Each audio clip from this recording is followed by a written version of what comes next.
All right, this week we're going to talk about the debate going on in the United States, and in particular, should the founders who owned slaves, continue to have statues and memorials in the United States? And first up to talk about his view and his contemporaries' views is Bennett Okun, a college student at Colorado College. Bennett? To me, the biggest issue with statues of people like Thomas Jefferson or George Washington in the middle of our cities in the US is that it puts them at the level of gods that are infallible. They're men that are 20 feet tall, standing on top of pedestals, staring down at everyone else. And it puts them at a place that's almost unachievable to the regular person. And it puts them at a level above everyone else when they did have issues in their lives, when they did do things that were wrong. And I think that we need to take down statues, but we still have to remember them because they still did so much for our country, both positive and negative. So something like Thomas Jefferson's Monticello in Charlottesville, I think is a great way to remember the man that Thomas Jefferson was, both for the good that he did for our country, as well as for his other side of his life where he had slaves that he kept. And he didn't free all of them. He freed some of them, but he sold some of them off to pay off his debts. In Monticello, now they've started to show the other side of his life, and not just the person that wrote the Declaration of Independence, but the man that also owned slaves and then sold them when he died. And I think that something like that is a perfect way to remember them. So, James, and I'll say I take the opposite position a bit from Bennett. And that, Jefferson, you have to put in the context of his times. You look at all of the great things that he did do, and you have a balancing, and that's why we do have memorials and statues to people like George Washington and Thomas Jefferson. Where do you come down on this, James? Yeah. I think that a case can be made for the criticism of Jefferson, as Bennett so articulately made. There's no doubt Thomas Jefferson was complicit in child abuse. He was complicit in what can only be described as rape, having sired 6 children. I think that the point that you make, Bennett, that we tend to put these people up as icons that are flawless and without any responsibility for the actions that they took is legitimate. I guess where I come down a little bit differently on this is that I do believe that part of what we need to do is to hold these individuals accountable while recognizing the things that they did contribute. I differentiate Jefferson from the statues that have been removed, particularly of the Confederate generals, in the sense that Jefferson lacked the moral integrity to make good on those lofty principles that he had. Confederate generals, they actually presided over maintaining a system that was inherently evil and was inherently wrong. And that's the differentiation that I have between someone like Jefferson, who actually had the right idea to do the right things, but just didn't have the moral strength and conviction to actually carry through on it, as opposed to Confederate generals who were upholding a system and a process that they knew to be inherently wrong. So, James, keeping the statues of Jefferson and Washington where they are now, you be in favor of that? I would, particularly Washington. I mean, one of the things that strikes me about George Washington is he actually had the moral conviction to begin getting rid of and freeing his slaves.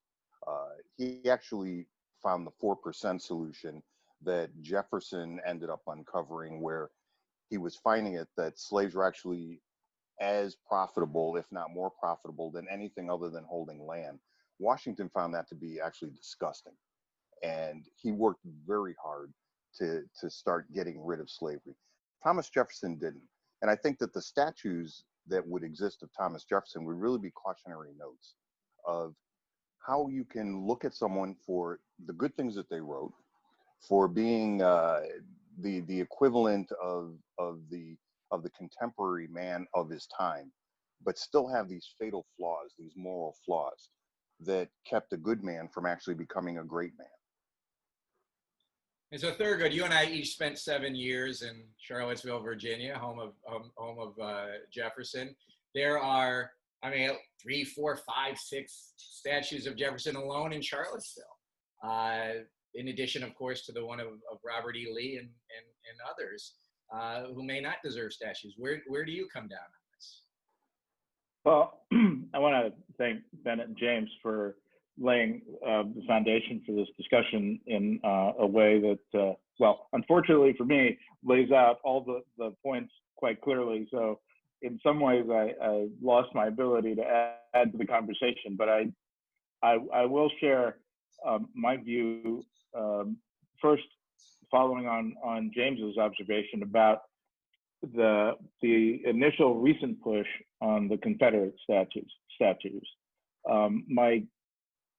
This is not the first time this has come up, and what I would hope is that this very important discussion, which is taking place in a number of locations about statues and placing individuals in our history on pedestals, is an important conversation to have, but I hope we don't lose sight, as the country apparently did more than once in recent years, on the importance of removing these most venal of statues, which were put up to commemorate people who, as James noted, were largely being honored for all of the wrong reasons. Their support for an institution which has long since been proven to have been absolutely inhumane and disgraceful. And indeed, these are individuals who, in addition to fighting for that cause, were fighting against the Union and the future of the United States. So they were, in effect, committing treason. So it's hard. It is hard for anyone at this point to justify giving positions of honor to those individuals. And I know I'm preaching to the choir with this group, but I just want to add that cautionary note to this discussion that these efforts have been underway off and on for a while, and I would hate to see a larger debate distract from taking care of that unfinished business. Now, to the harder question, though, about the statues of the founders, Bennett having raised this, I think, has prompted me to want to hear a lot more about the pros and cons on this. And I think the entire country could benefit greatly from a full and robust debate about the very points that Bennett raised. My personal view is that I am open to hearing more and considering it, but part of the reason that I'm disturbed by the Confederate statues is part of my analysis in statues for the founders. It is that the statues are, in many respects, not only intended to honor these individuals and their achievements, but to help inspire people to do things and try to achieve greatness that benefits us all collectively. I find no such redeeming value in the Confederate statues along those lines. But although the founders, particularly Jefferson and Washington, had severe shortcomings in judgment with regard to slavery, for sure, it is ultimately thanks to their ability in Washington's case to fight and lead courageously a successful fight that enabled the founders to create the system that helped us dissolve slavery, that we ought to continue to have that as part of our inspiration going forward, that we can do better. But I'll just finish by saying that one of the things that I find particularly important about having this discussion at this time is not solely because of all the recent troubles that we've experienced that brought this to a head, but that for me at least, and for a number of others, July 4th provides an opportunity to remember a number of individuals, particularly Frederick Douglass and, for me, Langston Hughes, who both believed that, though far from perfect, the America that was envisioned by the founders is something to which we could all aspire. And they both carried with them, despite enormous frustrations and criticism of that system during the period in which they lived, they carried with them the optimism that the ideals that America was formed around would be ideals that we as a country would continue to pursue and would eventually achieve. And so I think to honor that belief, it's important to continue to recognize what the founders did. Now, the last thing I'll say is, I think at a minimum, certainly for Mount Vernon, the Jefferson Memorial, and Washington Monument, and any number of other structures of that kind, we ought to be reminding visitors that for all the greatness that is embodied in these memorials, that there were severe flaws. They're beginning to do that, I know, from recent visits to Monticello, with the docents and the tour. They didn't do it when I was a student there, that's for sure. And so we should use these buildings and structures as an opportunity for learning and teaching about the shortcomings and how these people were, for all their greatness, were far from perfect. And Peter, is much of the country engages, or parts of the country engage in this very thoughtful debate? The president is not engaging in this debate. You know, the speech at Mount Rushmore, the speech on the 4th of July, it was, you know, is much of driving a wedge between people in the country as we've ever seen. Is this going to work for him? Can he use this to get reelected? Well, it won't work for him, but let me make two points before we get into that. Thurgood mentioned the Jefferson Memorial. There happens to be a pretty compelling op-ed in the New York Times this morning by Lucian Truscott IV, who is a graduate of West Point, has a lineage of Virginia that cannot be questioned, and is a direct relative of Jefferson. He calls for dismantling the memorial as a relative. He outlines a very shocking history of Jefferson. And I have to say that I read my turning point came reading a book called The Master of the Mountain, which was published some years ago, but was based on Jefferson was a compulsive note taker, and much like those in the Third Reich were compulsive note takers. And the thing that I remember most was his analysis of his nail factory.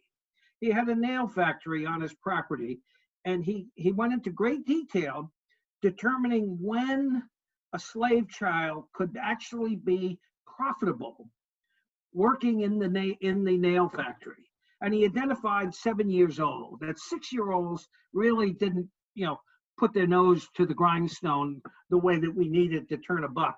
But 7-year-olds, something happened, and they started to be more productive. And this revelation of Sally Hemings' poor dirt-floored room in Monticello being opened as some sort of openness about the Jefferson psyche. They'd known about that room for hundreds of years. They knew who lived there, and they covered it up. And so I'm more of the stand that we need to take these men on and put them in the context that they were. And I think Jefferson, we start with him because he is the most reprehensible. Now, is it an issue that Trump's going to use? It is. But really, I can't see a lot of Americans saying, well, it's really okay to have a 7-year-old working in a nail factory. And then when he gets to be about 13 or 14, where it becomes worth something more, we can sell him. That's not someone you put a memorial up to in your capital city. That's someone you put into the proper perspective in history. Then why, So something. yeah.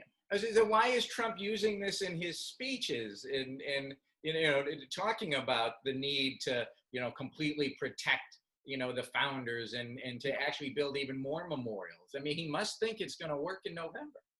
Well, it's also that he's a racist and has been for 20 years. I mean, what's new, right? Think of the Central Park Five. He's a racist, and he appeals to his racist base, and he believes that that's going to carry him. There's no strategy to this. This is who he is. So maybe I'll open this up. Maybe Thurgood, James, do you think that what Trump is doing may actually not only backfire on him and cost him the election, but speed up this debate? We weren't talking about the statues of the founders, a couple of months ago. Even we're certainly talking about the Confederate statues. Do you think this may actually speed up what may happen when it comes to recognizing the flaws that were in the founders, or some of them? First off, I wouldn't give our president the benefit or the credit for causing this conversation. I actually give it to folks like Bennett, to my young son, and the folks that are out there in the street that are actually pushing the discussion. And will it help him? No, I don't think so. I think the overwhelming polls suggest that the majority of Americans are backing the individuals that are out there in the street. I do want to make another point though, and I don't want to speak for Thurgood, but I think that he and I are in a similar place on one point. Neither one of us are defending the practices of Thomas Jefferson or any of the founders during that period of time that either owned slaves or tolerated slavery. Certainly, as an African-American man, I will be the last person that would stand here and defend that.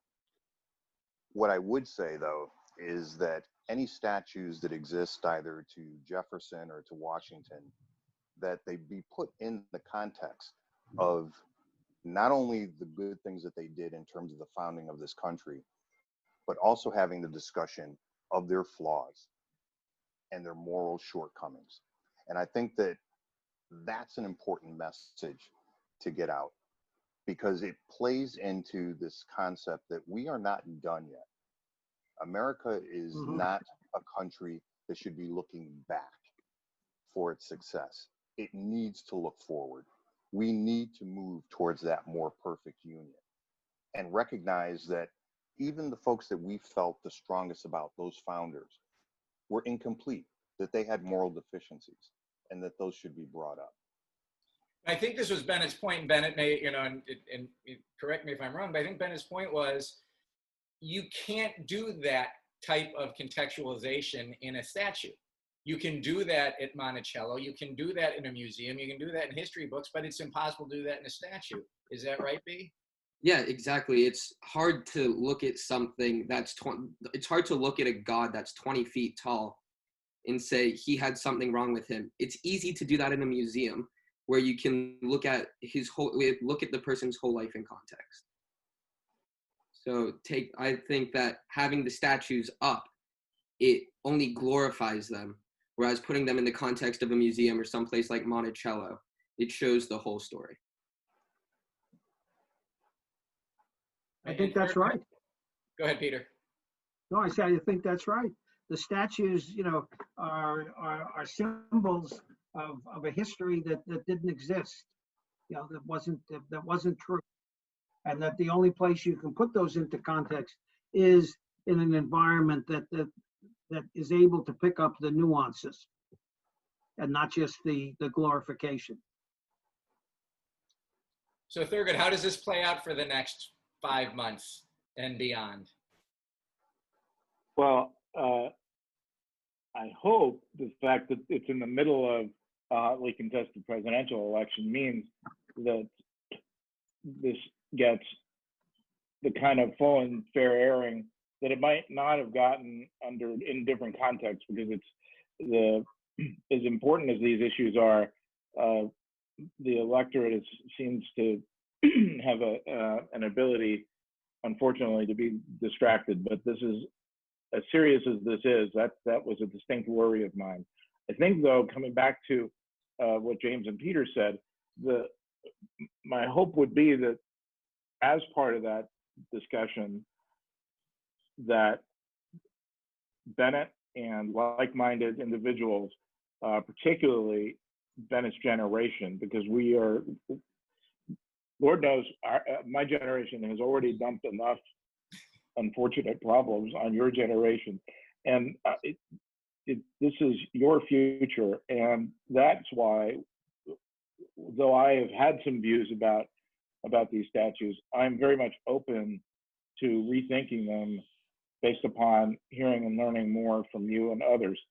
I recognize and am sobered by your point, which I think addresses my suggestion quite directly and effectively, that there needs to be, teaching opportunities, learning opportunities built into these memorials. But you're quite right; they are intended to deify these individuals, and there's only so much you can do to try to note what you were implying, what one would imply is a flaw. So I hope we can get to a comfortable place over the course of the next few months on these issues. And I think, frankly, as a partisan Democrat, that has benefits for our party as well, because I think Bennett, you're on the side of good, and I think that's where we want to be. James, Peter, any last thoughts? Well, I would recommend Truscott's op-ed today on the front in the Times. It's a powerful statement from a guy who has standing, and it's ironic that it's published on the day that we're debating this. James? Yeah, I just want to echo the comments to Bennett that, it gives me hope about the future when I see folks, your generation, out there marching, demanding, challenging, because, you're taking on the torch. And, it's important to have these conversations, and it's your generation that's forcing them. James, you mentioned the phrase "more perfect union." What does that mean to you? It means that we're a work in progress, and that we're going to make mistakes, but we need to keep looking forward, and that we don't need to fear the future. We don't need to fear the change that's coming forward, because that's always been the thing that's defined America. This fact that in the face of challenges, in the face of the unknown, we move forward and we make it a better future. That's what it means to me, Steve. Well, I can't think of a better way to end than on that note. So James, Bennett, thanks for joining me and Thurgood and Peter for this session. And we'll be back next week. Thanks. Great topic. Thank you. Thank you.